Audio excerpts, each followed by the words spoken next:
Well, greetings. We seem to be getting yet more irrational nonsense coming out of the Treasury Office via the Chancellor, who clearly doesn't understand money, can't balance his books, and doesn't seem to have a grip on the thing at all. But then, of course, in that regard, he's no different to previous chancellors. You've got to go back quite a long way to understand, to get a chancellor of this country that actually understands money and balancing the books. In fact, we haven't actually balanced the books, I don't think, since 1988 or 89. That's how long we've been overspending and spending more money than we raise, living beyond our means. But of course, this COVID nonsense has made it even worse, and the debt is rising even faster than ever before. Now, let's get a few things straight here. Those are one or two people saying, oh, well, I didn't get anything. I worked all the way through it. I didn't get any furlough money. I didn't get any grant. Let those that get furlough money and grants, let them pay the tax to rebalance the books. That is an understandable reaction, but it's irrational. What you've got to understand is it was the government's hysterical response to a virus which has killed no more people than the 1957, 1958 and 1968 variety, and our excess tests aren't that much more than 2010. All right? So it is an overreaction of government that is responsible. An overreaction of government is to blame. And I use those figures from the Office of National Statistics. They've been taken down just recently to try and support the totally fake figure of 100,000 deaths from COVID, which of course is complete and total nonsense. And that's been arrived at by manipulating death certificates and the numbers. But I've got into all that before. I used to just say, check the website of the Office of National Statistics, but of course even that now is being manipulated. Now let's get back to this tax issue. The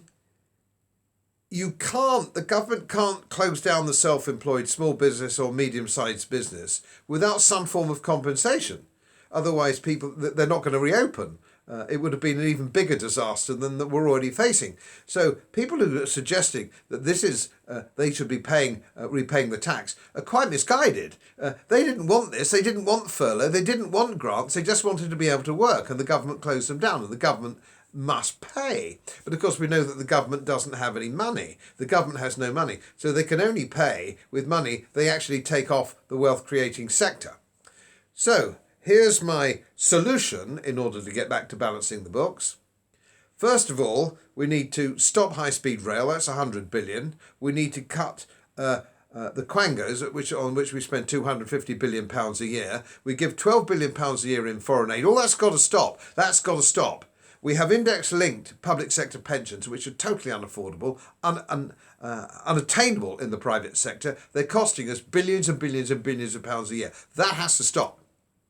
All through this pandemic, if it is a pandemic, which of course it's not really, but since March, the public sector have been on full pay, whether they're at home or whether they're working or not. They've had it easy.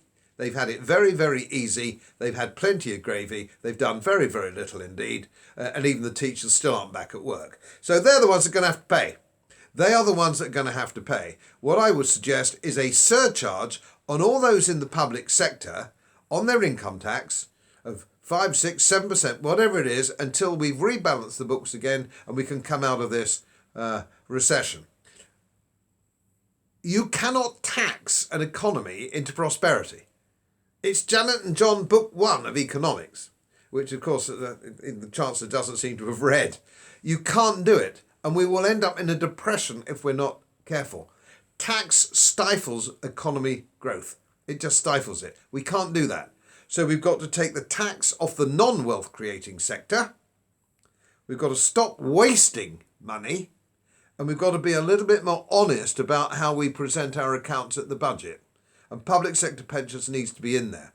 I would like to see the Chancellor present his budget in March based on international accounting standards. No fakery, no crookedness. He presents his accounts at the moment every year, as Chancellors have done before him. If he'd presented them as a limited company, as a finance director of a limited company, he'd go to prison. They are illegal. So can we stop having illegal budgets? Can we see the situation for what it is? And then we know how to address it. But the main way of dealing with this is to cut public spending and cut waste. All right?